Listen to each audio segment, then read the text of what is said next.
Assalamualaikum warahmatullahi wabarakatuh. Apa khabar semua? Baiklah, hari ini kita akan sambung pelajaran kita. Okey, untuk hari ini Ustazah akan ajar tentang penggunaan perkataan hadza dan hazihi. Okey.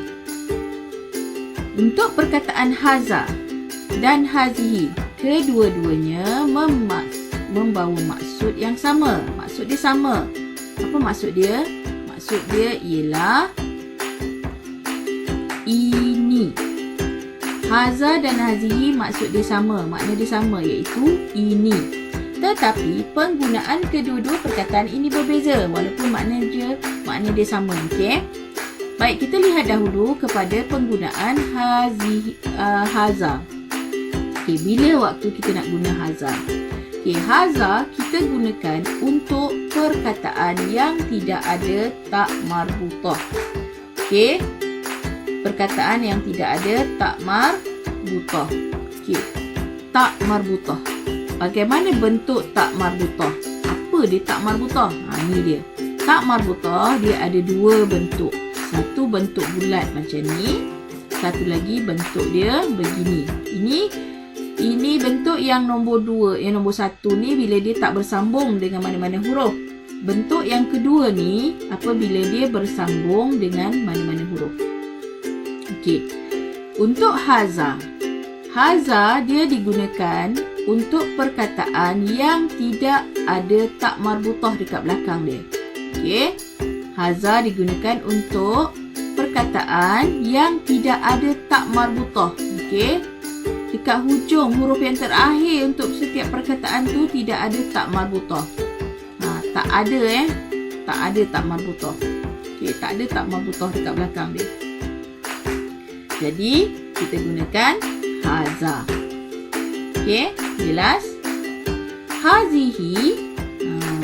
Hazihi digunakan untuk perkataan yang ada tak marbutah di akhirnya. Dekat akhir perkataan tu ada tak marbutah. Sama ada tak marbutah yang bentuk begini ataupun tak marbutah yang bentuk macam ni. Okey. Faham? Ada tak marbutah dekat belakang dia.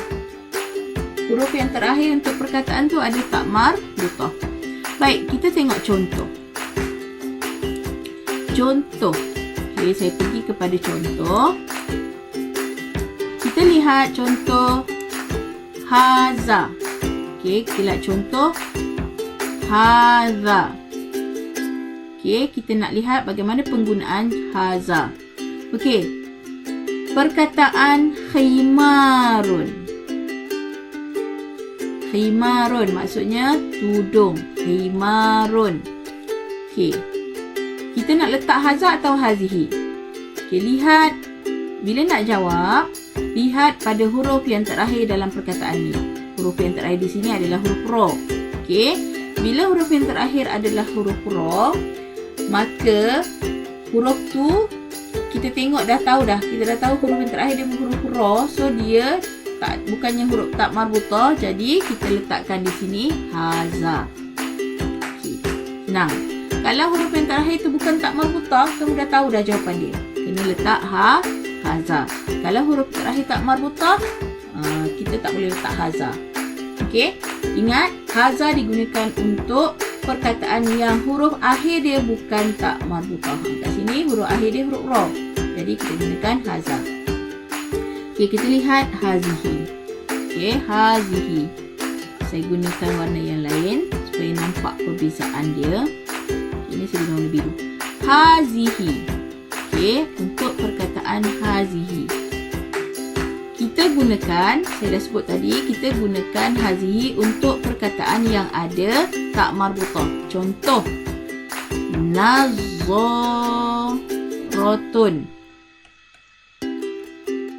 Nazaratun. Okey, kita perhatikan. Huruf yang terakhir dalam perkataan nazaratun adalah huruf ta. Jadi, kita Bila huruf yang terakhir adalah huruf ta, saya dah sebut tadi, kita letakkan hazihi. Kita tak boleh letak haza. Okey, hazihi. Sebab apa? Sebab hazihi digunakan untuk perkataan yang di akhirnya adalah tak marbutah, sama ada bentuk macam ni ataupun tak marbutah yang bentuk begini. Okey, dalam perkataan nazaratun ni tak marbutah dia bentuk bulat. Okey, contoh lain untuk hazihi. Contoh lain ialah mihfazatun. Okey, perkataan mihfazatun. Mihfazatun. Mihfazatun. Okey, lihat pada huruf yang terakhir dalam perkataan mihfazatun. Huruf yang terakhir dia huruf apa? Huruf tak marbutah yang macam ni. Okey, ni adalah tak marbutah. Dia berada di akhir dan bersambung dengan huruf sebelum. Jadi bentuk dia macam ni. Bila bentuk dia macam ni, kita dah tahu dah kita nak letak apa? Ya, kita letak hazihi. Kita tak boleh letak haza. Hazihi. Hazihi mihfazatun. Jelas? Ingat, hazihi digunakan untuk perkataan yang di akhirnya ada tak marbutah. Sama ada bentuk seperti ini ataupun bentuk tak marbutah tu macam ni. Untuk haza, dia digunakan untuk perkataan yang akhirnya, huruf akhir dia bukan tak marbutah. Bukan.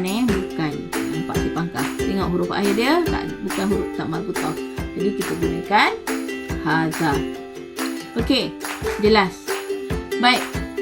Soalan saya untuk perkataan rabtatul unuki. Okey, lihat. Rabtatul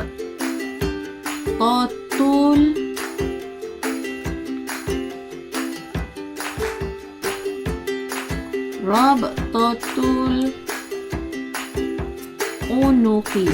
Dia ada dua perkataan. Kita nak letak haza ke hazihi dekat perkataan ni. Okey.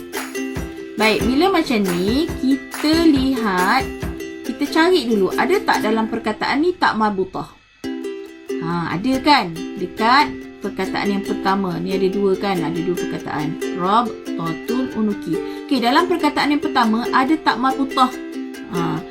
Dekat akhir perkataan yang pertama ni ada huruf tak marbutah. Okey, walaupun dekat akhir untuk perkataan yang kedua ni tak ada tak marbutah, tapi dekat perkataan yang pertama ni dah ada. Jadi, kita terus ambil yang perkataan pertama punya tak marbutah. So, kita terus letakkan hazihi. Kita tak guna haza.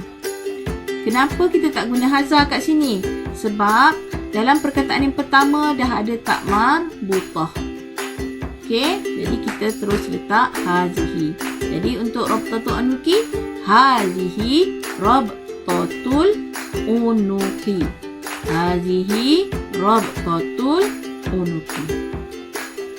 Okey, jelas? Boleh faham? Okey, saya ulang sekali lagi. Hadza kita gunakan untuk perkataan yang tidak ada tak marbutah. Huruf yang terakhir dia bukan huruf tak marbutah. Hazihi kita gunakan untuk perkataan yang huruf akhirnya ada tak marbutah. Sama ada tak marbutah yang bentuk begini atau tak marbutah yang bentuk macam ni. Okey, lihat contoh yang pertama dan contoh yang kedua. Hazihi nazaratun. Okey, dalam perkataan nazaratun, tak marbutah, huruf yang terakhirnya adalah huruf tak marbutah yang berbentuk bulat. Okey, perkataan yang kedua, hazihi mihfazatun. Di dalam perkataan mihfazatun ada huruf tak marbutah, di akhirnya ada huruf tak marbutah yang berbentuk begini. Okey, jadi kita gunakan hazihi. Untuk perkataan yang ada dua sebutan macam ni, kita lihat salah satu perkataan tersebut ada tak marbutah di akhir. Di akhir perkataan. Okay, dalam contoh ni, rabtatul unuki, ada tak marbutah pada perkataan yang pertama. Tak marbutah berada di huruf yang terakhir dalam perkataan yang pertama. Jadi bila ada, kita terus tulis hazihi rabtatul unuki. Terus kita tulis perkataan hazihi. Kita tak boleh guna haza.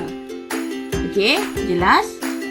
Baiklah, diharapkan kamu telah faham penggunaan haza dan hazihi. Okey, setakat itu saja untuk hari ini. Kita jumpa lagi di kelas yang akan datang. Selamat belajar. Assalamualaikum warahmatullahi wabarakatuh.